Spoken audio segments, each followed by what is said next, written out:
eu sou Herbert Smith, nasci na Guiné-Bissau, cresci em São Tomé até aos 18 anos e vim para Portugal, onde comecei o meu estudo académico, comecei por estudar Gestão e Engenharia Industrial e, e depois descobri a fotografia.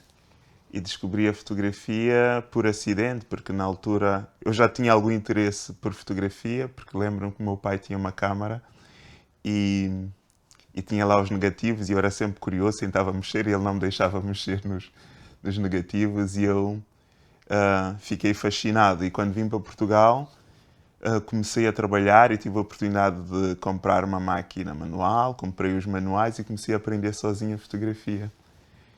E no Esqueté, eu andei no Esqueté e no Esqueté era famosa para ver festas estudantis. E numa dessas festas estudantis eu conheci uma fotógrafa na altura e fiquei logo todo fascinado porque tinha a oportunidade de ter contato com alguém que me ensinasse fotografia. Então estabelecemos uma relação e a partir daí comecei a interessar-me. Às vezes fazia de assistente e depois comecei a trabalhar no Frágil, no Bairro Alto, antes de abrir o Frágil Lux. E nesse período também entrei para a moda. Também naquela altura tinha aparecido a Fátima Lopes e entrei na agência da Fátima Lopes e aí foi aí que eu me mergulhei completamente na fotografia, porque comecei a perceber como é que funcionava, como é que funcionava a parte de trás, ou como é que funcionava o meio da moda, por exemplo. E comecei também a trabalhar como assistente de alguns fotógrafos. E depois daí foi super fácil, né? Depois inscrevi-me no Arco, mas só fiquei um ano. Depois também andei no IAD. Também não, percebi que não estava a aprender o que eu precisava e percebi que era muito mais prático ou era muito mais rápido através da experiência. Então comecei a fazer as minhas experiências e comecei a colaborar com revistas e o processo foi muito autodidático, não é? Eu, quando tenho algum interesse ou tenho alguma curiosidade, percebo quem é que me pode ajudar, ofereço muitas vezes para colaborar e as coisas foram evoluindo assim. A minha, a minha experiência como indivíduo acho que é bastante rica porque eu tenho muitas referências, embora não tenha referências da Guiné-Bissau, só tenho memórias das histórias que os meus pais me contam, porque eu nasci na Guiné-Bissau, mas saí de lá com para aí 2 meses, foi na altura da independência, e depois cresci em São Tomé. E a minha experiência como santomense, eu acho que é carregada da insularidade, né? Da nostalgia, de estar num espaço e com alguém com as minhas características, eu estava sempre sequioso que viesse de fora. Né? Eu acho que, no fundo, quase todos os santomenses vivem assim, não é? E eu lembro-me quando era miúdo, quando era adolescente, estava mais virado para o exterior e quando chegavam estrangeiros eu estava sempre curioso a perceber como é que eles se vestem, que línguas é que eles falam. Eu tinha muita curiosidade, por exemplo, em falar línguas para comunicar com os outros e não me identificava muito com a minha própria cultura, não é? Eu acho que também em partes pela minha educação. Meu pai era uma pessoa bastante culta, tinha muitos livros em casa, eu passava muito tempo a ler livros, muitas vezes não eram adequados para a minha idade, portanto eu tinha uma mente bastante aberta e não me identificava muito com as coisas que faziam parte da cultura santomense e faz parte da cultura da ilha, não é? As pessoas conhecem-se todas, preocupam-se todas muito com a vida dos outros, não é? São coisas que eu não senti essa ligação. Depois, quando vim cá para Portugal, eu já sabia mais ou menos as coisas que me interessavam, não é? Ou sabia o que é que eu procurava e que não encontrava em São Tomé. E uma das coisas era a oportunidade de ter mais relação com a minha parte mais sensível, não é? Que tem a ver mais com a arte, com autoconhecimento. E, e quando descobri a fotografia, para mim foi muito mais fácil, porque eu sempre considero-me um introvertido, bastante reservado, mas também não desenvolvi a capacidade de escrever, ou não tenho esse treino. E a forma mais fácil que eu tenho de me exprimir é através da imagem. Sim, então comecei a fazer isso através da fotografia. Eu gosto de pessoas, não é? E para mim, o retrato é uma forma de eu conseguir extrair o que eu sinto das pessoas, a energia que eu sinto das pessoas. Se eu escrevesse ou se eu dedicar-me a escrever, para mim também funcionaria da mesma maneira. Portanto, o retrato é para mim mais fácil porque exige um confronto comigo próprio, porque eu sou uma pessoa reservada e o facto de tentar fazer o retrato, que é uma coisa difícil, porque as pessoas, de uma forma geral, não gostam de ser fotografadas, é um grande desafio para mim, não é? E depois também é um grande desafio e também é uma grande responsabilidade, porque eu gosto que as pessoas gostem do retrato que eu faço. Eu não faço só para mim, mas faço de forma que seja mais representativo e que as pessoas também se identifiquem, que trago algo que as pessoas, de uma forma geral, não veem, não é? E, e isso dá-me imenso gozo. E também é uma forma de conseguir comunicar. Para mim, a fotografia e o retrato também também são uma construção de relações. Não é? Eu não faço retrato para, para ter uma imagem fixa no tempo de uma pessoa. Não é? Para mim, uma forma de contacto é construir uma relação.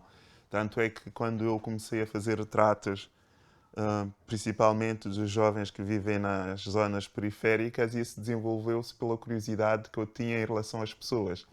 E a fotografia foi só uma forma de aproximação. Não foi porque... É claro que há uma preferência estética, não é? Como as pessoas se apresentam, como elas são. Eu acho que são bastante interessantes, são bastante bonitas. Mas não, para mim não foi, olha, essa pessoa dá um bom retrato, então vou fazer uma série de retratos. É perceber, ter a curiosidade em relação a essas pessoas, como é que elas vivem, quais são os desafios, ou porque é que elas... perceber qual é a experiência. E para mim o retrato ou fotografia era uma forma de aproximar, porque eu sei que as pessoas também gostam de ser fotografadas. E nesse caso em particular, são pessoas que na altura não eram representadas ou não eram devidamente representadas. E eu sentia que podia fazer melhor do que existia. E à medida que eu ia fotografando as pessoas, eu ia ficando com os contactos e depois ia dando as imagens. Então fui construindo essa relação e fui criando esse espaço de interligação, não é? Comecei a perceber como é que elas viviam, o que é que as motivava e ao mesmo tempo também percebi que havia espaço para desempenhar um papel de um agente de intervenção, desenvolver um papel educativo, um papel social, não é? Porque uma das coisas que me chamou a atenção na altura eram os videoclipes de rap crioulo, por exemplo. Eu, durante muito tempo, estive também fora de Lisboa e quando comecei a ver esses vídeos, eu, por exemplo, naquela altura eu vivia em Águeda, perto de Aveiro, e comecei a ver esses vídeos e eu pensava, onde é que vivem essas pessoas? Porque eu não conhecia essa realidade, apesar de ter vivido em Lisboa, ter vivido no centro, mesmo na Baixa, no bairro Alto, vivi na linha de Sintra, vivi na margem sul. Na altura eu estudava, não tinha noção do que era ser periférico. Para mim isso não significava nada. Depois, quando comecei a ver esses vídeos e alguns com imagens assim bastante cruas e duras, eu fiquei, onde é que vivem essas pessoas? Afinal, é uma realidade que eu desconheço. E a partir daí eu conheci alguém que também fazia alguns vídeos e ele me foi apresentando e foi uma espécie de guia, introduziu-me a esse universo. E então depois fui descobrindo, comecei a fazer essas coisas por prazer, não com uma intenção de apresentar.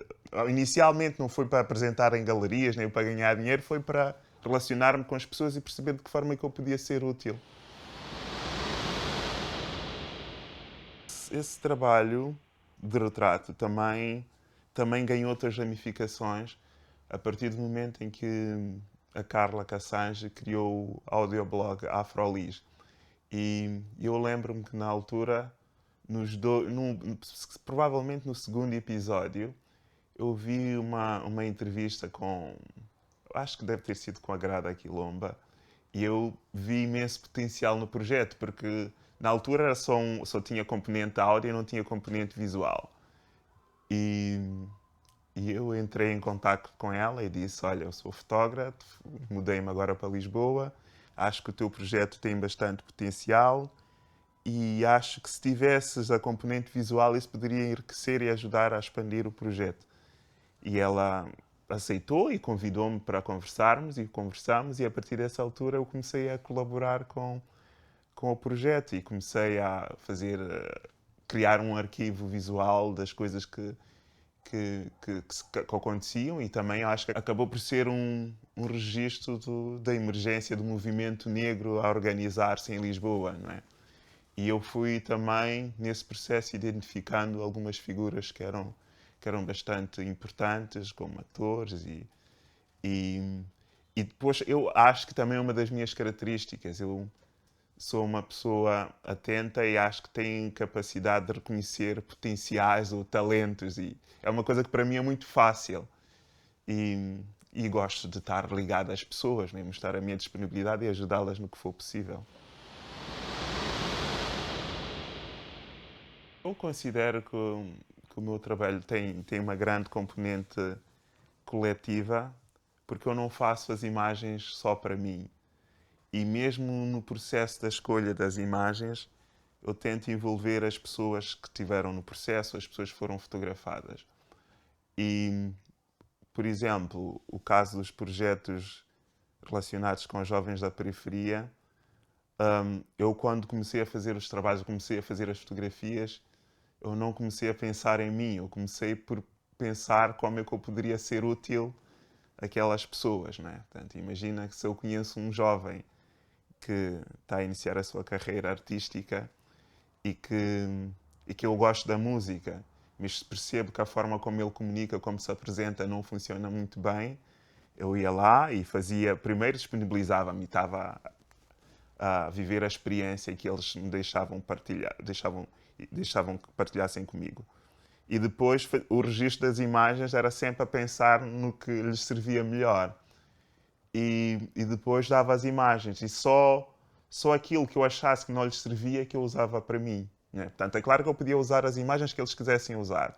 Mas a minha preocupação não era ir e tirar proveito da situação. Era mais perceber como é que a minha presença podia ser útil para o trabalho que eles estavam a desenvolver. E depois, outro exemplo é mesmo no projeto do Festival Eminente, hum, houve um dos projetos em que eu tinha que apresentar um billboard, um cartaz publicitário, mas que queria que tivesse uma mensagem crítica, que fosse assim mais visceral. Eu, na altura, tinha conhecido através do Instagram o Rapepa e o Nuno Trigueiros. O Rapepa, ele fazia umas ilustrações no comboio com mensagens assim também bastante críticas. O Nuno Trigueiros colaborava com ele, fazia mais a parte gráfica e eu pensei em convidá-los. Eu queria que fosse uma coisa que fosse representativa dos jovens da periferia. Eles já tinham uma linguagem que eu achei que era bastante própria e que achei que era bastante genuína. E então eu tentei uma maneira de criar um processo colaborativo, apresentei-lhes a proposta, forneci-lhes imensas imagens para eles escolherem e sentissem com qual delas eles quisessem trabalhar. Eles escolheram a imagem e fizeram uma intervenção gráfica sobre a imagem.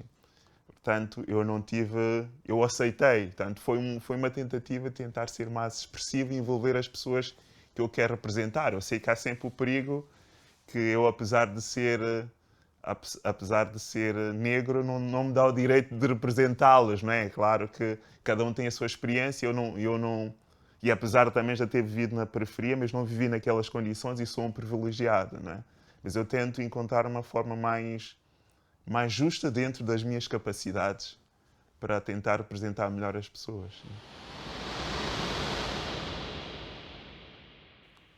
Na altura em que eu vivia em Lisboa, eu estava muito mais por dentro sobre o movimento negro em Portugal e em Lisboa. a partir do momento em que eu me afastei, já não tenho acompanhado tanto, mas muita coisa mudou e mudou para melhor, não é? E ao mesmo tempo, eu acho que também nos últimos tempos aumentaram-se as tensões, não é? Porque o movimento negro ganhou maior expressão, mas eu acho que também a extrema-direita também ficou mais endiabrada, também está mais radical. Hum, eu agora já não centro a minha atenção tanto nessa perspectiva e tenho estado a ler outras coisas e tenho estado a relacionar-me com outras pessoas e nesse momento estou num processo de tentar fazer a ponte entre dois autores, um autor que tem um projeto que eu acho que é bastante interessante, que se chama Resma, e que ele fala sobre a luta antirracista numa perspectiva mais de cura, não é? E eu acho que é um trabalho que eu acho que é necessário. Eu não sei se há pessoas aqui em Portugal a desenvolverem esse trabalho, mas eu acho que é interessante analisarmos esse problema também do ponto de vista do trauma, não é? O que é que ficou depois desses problemas? E essa é a parte que me interessa agora e que acho que vou muito brevemente tentar criar essa ligação entre esse autor e os cursos que ele dá e as pessoas que são mais ativas e os académicos negros que vivem em Portugal. E eu acho que vão surgir coisas bastante interessantes. Esse, essa etiqueta de artista negro, artista africano, não é uma coisa que me preocupe, não é?